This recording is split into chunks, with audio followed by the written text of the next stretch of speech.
Légendes du folklore, faits paranormaux, disparitions inquiétantes ou machinations spirituelles, avec ma voix plongée au cœur des histoires les plus terrifiantes qui ont marqué l'esprit des hommes et les femmes de leur époque.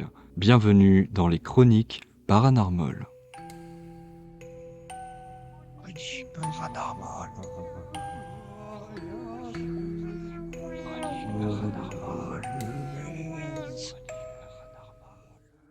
Après un épisode terrifiant sur le poltergeist d'Enfield, j'ai décidé de vous emmener avec moi de l'autre côté du Royaume-Uni.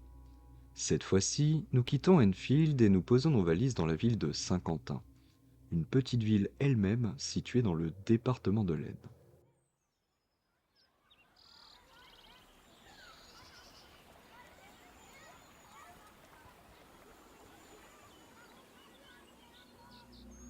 Lucie et Jean-Marc Belmer s'installent en 1985 dans une petite maison située dans le quartier de Rémicourt à Saint-Quentin.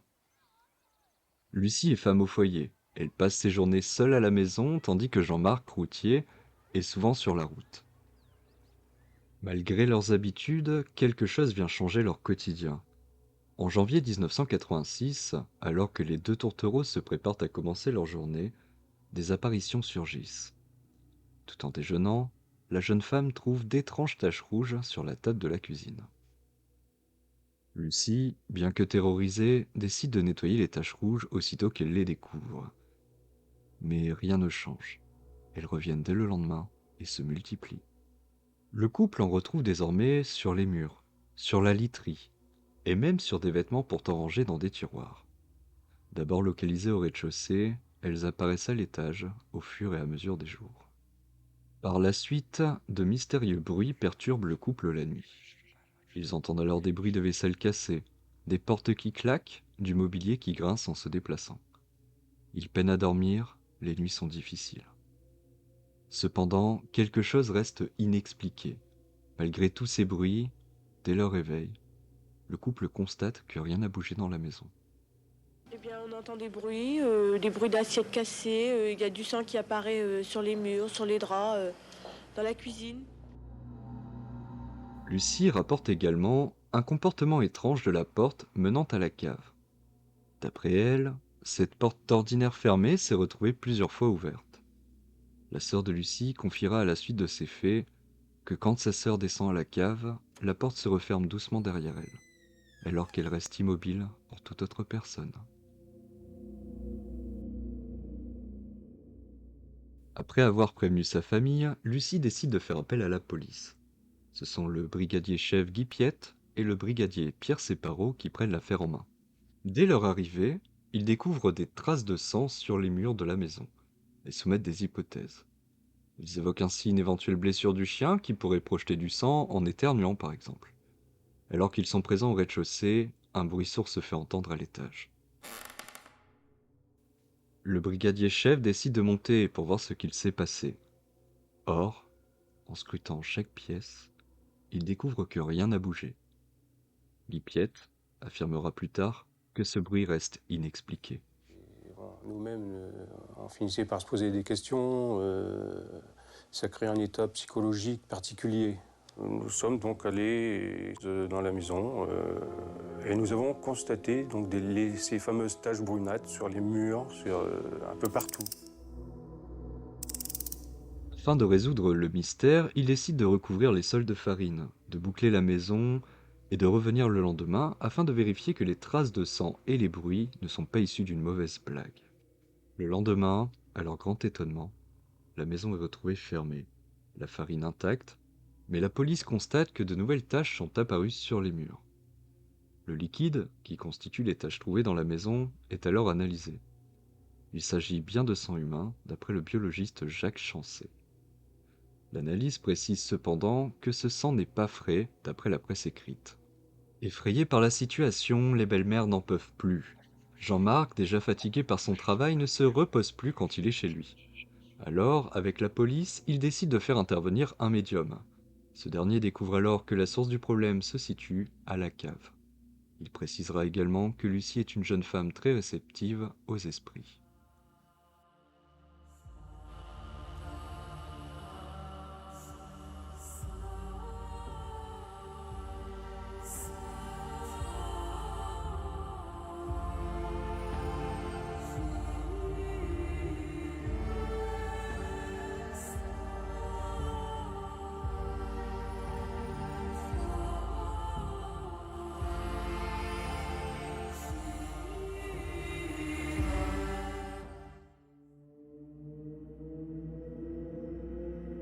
Le médium est unanime. Quelque chose dort dans le sous-sol de cette maison.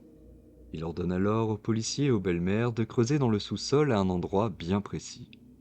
Sous le regard d'un reporter, des policiers et du propriétaire de la maison, Monsieur Fenet, les policiers se mettent à creuser, bien décidés à comprendre ce qu'il se passe dans cette maison. Malheureusement, l'opération ne donne rien. Enfin, pas vraiment. Pendant l'opération, le brigadier chef, Piet, assure avoir senti des doigts se poser sur son avant-bras, alors qu'il n'y avait absolument personne derrière lui.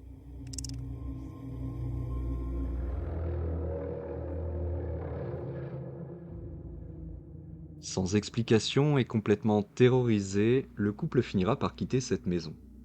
Le 74 cité de Mulhouse dans le quartier de Rémicourt à Saint-Quentin est alors abandonné par ses locataires. Après les faits, de nombreux autres locataires se sont installés à cette adresse. Mais depuis le départ de Lucie et Jean-Marc Belmer, personne ne s'est plaint de quoi que ce soit d'anormal.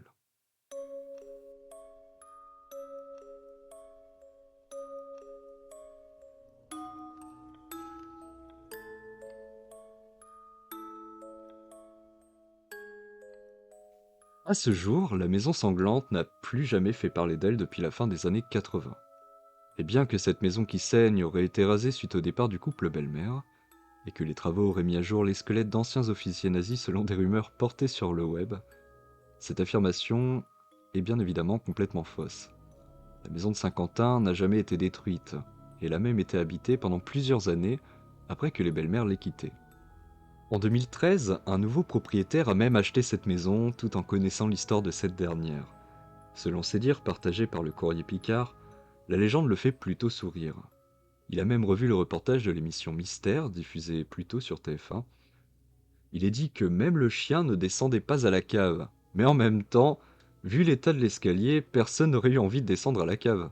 Cependant, malgré tout cela, personne n'a jamais vraiment su ce qui s'est réellement passé dans cette maison. Était-ce un coup monté d'un des voisins? Était-ce une mauvaise blague de Lucie Belmer, souhaitant se mettre en avant auprès du monde entier pour se sentir vue? Rien n'est sûr. Mais dans les faits, tout laisse à penser qu'il s'est vraiment passé cette année-là des phénomènes bien étranges dans cette maison située dans le quartier de Rémicourt, à Saint-Quentin.